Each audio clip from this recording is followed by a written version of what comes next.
ధర్నాలు, దీక్షలు, ర్యాలీలు, ముట్టడీలు, రాస్తారోకోలు, చెలో అసెంబ్లీ, చెలో సచివాలయం గిసొంటి కార్యాలు ప్రతిపక్షాలే పెట్టుకుంటాయి. పబ్లిక్ తిప్పలు చూస్తలేరనో, హామీలు తీరుస్తలేరనో, చెప్పిన చేస్తలేరనో ఎవ్వరికి దోషినట్టు వాళ్ళు నిరసనలు చేస్తారు. జర్రంతా ఎక్కువ చేసినట్టు అనిపిస్తే ఎమ్మటే పోలీసు వాళ్ళు వస్తారు, అరెస్టులు సుత చేస్తారు. కానీ అలా మన హైదరాబాద్ లో మొత్తం ఉల్టా అయిందబ్బా.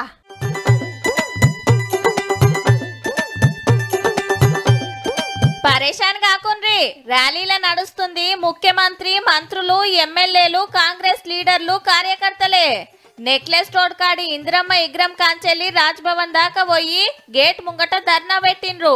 అగో ఈళ్ళ గవర్నమెంట్ లా ఈళ్ళకేం తిప్పలొచ్చే అంటారా?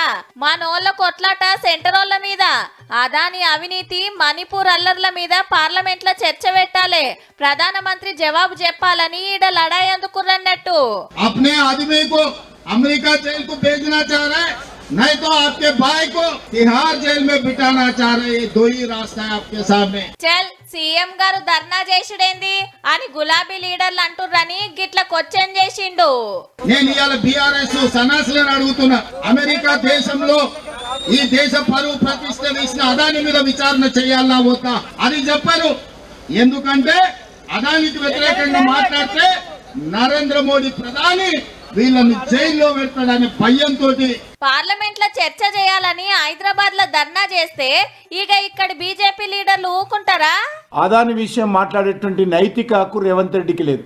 నేరుగా 100 కోట్ల రూపాయలు అదాని కంపెనీ సిఎస్ఆర్ నుంచి తీసుకుని ఏ రకమైనటువంటి ఒప్పందం చేసుకుంటో ప్రజలకు చెప్పాలి. చాలైన కాంచెల్లి పార్లమెంట్ లా ఇవాళ రాష్ట్రాలలో సుత జంగు నడుస్తుంటే అదాని గారి అవినీతి కేసు మీద సెంటర్ వాళ్ళు మాట్లాడితే ఒట్టు.